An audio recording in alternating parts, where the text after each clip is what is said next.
আসসালামু আলাইকুম। সম্মানিত ভিউয়ার্স, কেমন আছেন সবাই? আশা করি ভালোই আছেন। সম্মানিত ভিউয়ার্স, আজকে যে বিষয়টি নিয়ে আলোচনা করব সেটি হলো প্রাথমিক শিক্ষক ও নিয়োগের সহকারী শিক্ষক পদে যারা পরীক্ষা দিয়েছেন এবং আপনাদের যে ভাইভা স্থগিত করা হয়েছিল এবং তারপরে কি সিদ্ধান্ত হয়েছে বা ভাইবার ফলাফল কিভাবে দিবে, সকল বিষয় নিয়ে একটু যে বিস্তারিত আলোচনা করব। তো মূল ভিডিওতে যাওয়ার আগে সকলের কাছে আমার ছোট্ট একটা রিকোয়েস্ট থাকবে, আপনি যদি চ্যানেলে নতুন দর্শক হয়ে থাকেন, চ্যানেলটি সাবস্ক্রাইব না করে থাকেন, ডেফিনেটলি সাবস্ক্রাইব করে পাশে বেল আইকনটি প্রেস করে রাখুন। ফলে নিত্য নতুন ভিডিও আপডেট নোটিফিকেশন সহ সবার আগে আপনি পাবেন। সম্মানিত ভিউয়ার্স, দেখেন, তদন্তের আগে ফল প্রকাশ নয়, এটি হচ্ছে প্রাথমিক শিক্ষক নিয়োগের সহকারী শিক্ষক পদের এই আপডেটটি এসেছে। তো এই আপডেটটি আসলে কি? তো আপনারা জানেন যে বিগত কয়েকদিন আগে সহকারী শিক্ষক নিয়োগের ঢাকা এবং চট্টগ্রাম বিভাগের শিক্ষক নিয়োগের ভাইবার পরীক্ষা অর্থাৎ ভাইবা স্থগিত করে দেওয়া হয়েছিল। তার ভিতরে কিছু সংখ্যক প্রার্থী ভাইবা দিয়েছেন, বাদ বাকি সংখ্যক প্রার্থীরা ভাইবা দিতে পারেননি। কেন পারেননি? এখানে হচ্ছে এই প্রাথমিক শিক্ষক নিয়োগের বিভিন্ন প্রকার ভুল জালিয়াতির কারণে অনেক ক্যান্ডিডেট আছেন হাইকোর্টে রিট করেছেন বা মামলা করেছেন। সেই সুবাদে কিন্তু হাইকোর্ট থেকে একটি তথ্য আসছে যে পরীক্ষা স্থগিত করার জন্য মৌখিক পরীক্ষা নিতে তারা বারণ করেছে। তো অবশেষে কিন্তু সেটির সিদ্ধান্ত হয়েছে যে মৌখিক পরীক্ষা নিতে পারবে। তবে এখানে একটি বিষয় আছে, সেই বিষয়টি হচ্ছে, দেখেন, তদন্তের আগে ফল প্রকাশ নয়। এটি কেন বলেছেন?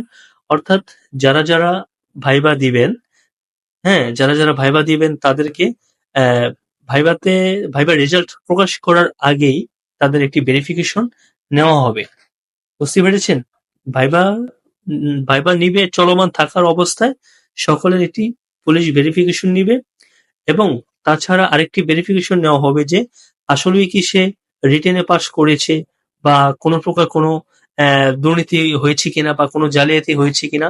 হ্যাঁ, সকল কিছু এ টু জেড আপডেট তারা তথ্যপত্র সংগ্রহ করে তারপর হচ্ছে কি ভাইবার চূড়ান্ত ফলাফল দিবে।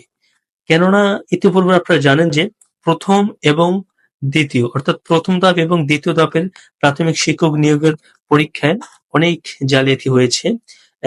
কিছু সংখ্যক প্রার্থীরা আছেন যে ডিভাইস ইউজ করে এবং প্রক্সির মাধ্যমে এবং বিভিন্ন অর্থের মাধ্যমে লেনদেনের মাধ্যমে কিন্তু অনেকের টাকা অনেকের চাকরি হয়েছে। আর আরেকটি বিষয় হচ্ছে কি, বর্তমানে মেধাবী যারা আছেন, মেধাবীরা কিন্তু চাকরি থেকে বঞ্চিত হচ্ছেন। কেন বঞ্চিত হচ্ছেন? এখানে অনেক মেধাবী আছে, তাদের চাকরি নেওয়ার জন্য সামর্থ্য নেই, কিন্তু তাদের মেধা আছে, তারা মেধার জোরে মেধার কাছে কিন্তু তারা হেরে যাচ্ছে। হ্যাঁ, আবার অনেকে আছেন যে টাকা আছে মেধা নেই, কিন্তু যাদের টাকা আছে তারা হচ্ছে গিয়ে বিভিন্ন ওয়ের মাধ্যমে তারা অবশ্যই চাকরিটি নিতে পারতেছে।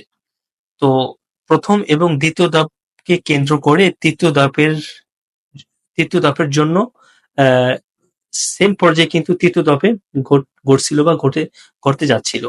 এরই বিধায় কিন্তু কিছু সংখ্যক ক্যান্ডিডেট আছেন যে মামলা করেছেন যাতে এটি পরীক্ষাটি স্থগিত হয়। তো আদালত কিন্তু সেই স্থগিত পরীক্ষা আবার কিন্তু তারা নিতে নির্দেশ করেছেন। কিন্তু এটা আমি বললাম যে তদন্তর সাপেক্ষে তদন্ত সাপেক্ষে তারা কি করবে? ফলাফলটি দিবে। অর্থাৎ ভাইবার চলমান রেখেই তারা তদন্তে নামবে। মাঠ পর্যায়ে তদন্তের ভিতর যদি কোনো প্রকার কোনো দুর্নীতি অভিযোগ ওঠে তাহলে কিন্তু সেই নিয়োগটি কিন্তু বাতিল হবে। অর্থাৎ সেই ক্যান্ডিডেট, সেই প্রার্থিতা বাতিল হয়ে যাবে। সম্মানিত ভিউয়ার্স, আশা করি আপনারা বিষয়টি ক্লিয়ারলি বুঝতে পেরেছেন। তো আপনাদের সকলের কাছে আমার আরো ছোট্ট একটা রিকোয়েস্ট থাকবে, আপনি যদি চ্যানেলের নতুন দর্শক হয়ে থাকেন, চ্যানেলটি সাবস্ক্রাইব করে পাশে বেল আইকনটি প্রেস করে রাখুন। ফলে নিত্য নতুন ভিডিও আপডেট নোটিফিকেশন সহ সবার আগে আপনি পাবেন। তো ভিডিওটি যদি অবশ্যই ভালো লেগে থাকে, অবশ্যই লাইক, কমেন্ট, শেয়ার করে দেবেন। ধন্যবাদ সবাই।